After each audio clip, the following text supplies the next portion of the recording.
नमस्कार बंधू आणि भगिनींनो, मी तुम्हाला आज प्रेमातील व्यापकता ही कथा सांगणार आहे. तर संत तुकाराम महाराजांनी देहू गावाच्या एका उसाच्या मळ्याची काही दिवस राखण केली. म्हणून त्या मळ्याच्या मालकाने त्यांना 25-30 उसाची एक मुळी दिली.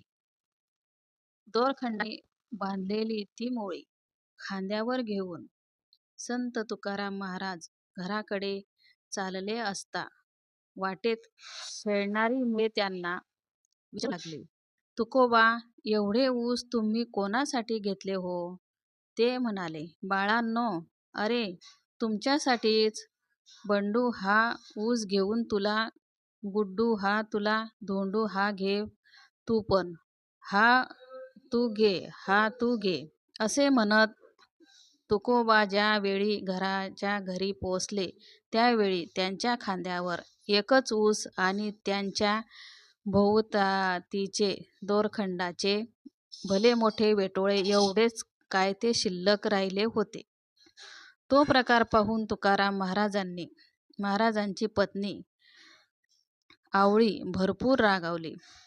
आपल्याला मिळालेले सर्व ऊस लोकांच्या मुलांना देऊन आपल्या मुलांना काही आणले नाही, म्हणून ती तुकाराम महाराजांना नको नको ते बोलली आणि रागाच्या झपाट्यात तिने तो ऊसाचा तुकडा त्यांच्या पाठीवर मारला.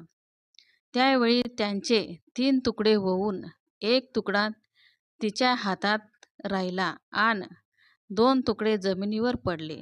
तेव्हा संत तुकाराम महाराज शांतपणे तिला म्हणाले, "आवळे, किती ग धोरणी तू! आता तू सारखे वाटे केलेस. जो तुकडा तुझ्या हातात राहिला तो तुझा आणि खाली जे पडले त्यातील एक माझा आणि दुसरा मुलाचा." ही त्याची शांत वृत्ती पाहून बायकोला फार पश्चाताप झाला. तात्पर्य हे, विश्वाची माझी घरे असे वाटत असल्यामुळे संत तुकाराम महाराजांनी आपली आणि लोकांची मुले असा भेदभाव केला नाही. धन्यवाद.